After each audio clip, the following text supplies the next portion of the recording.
Hello বন্ধুরা, আসসালামু আলাইকুম। সবাই কেমন আছেন? আশা করি ভীষণ ভালো আছেন। আজকে চলে এসেছি গ্রাম বাংলার ঐতিহ্য দেখাতে। হেমন্ত ঋতুতে গ্রাম বাংলার প্রান্ত জুড়ে থাকে ধানের ক্ষেত। পাকা ধানের উপর ঢেউ খেলে যায় শীতের আগমনী বাতাস। ভেসে আসা ধানের গন্ধে ভরে ওঠে আমাদের মন। কিষানি অনেক পরিশ্রম করে এ ফসল ফলায়।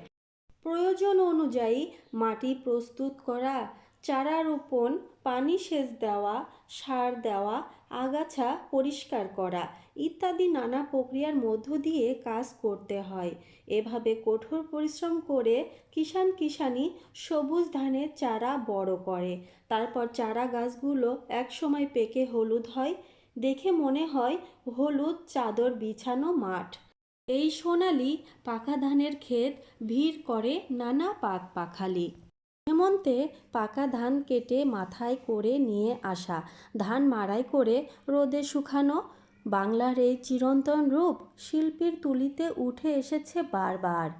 এখন মেশিনে ধান ভাঙলেও একসময় ঢেঁকিতে পাড় দিয়ে ধান থেকে চাল বের করতো।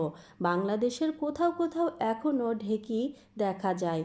পাড় দেওয়ার সময় পায়ে আসে ছন্দময় চলন।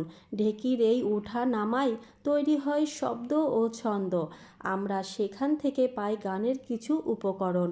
মনে লাগে আনন্দের দোলা, গায়ে আসে সুর, গায়ের গীত ও ধান ভানিয়ে ঢেঁকিতে পাড় দিয়া।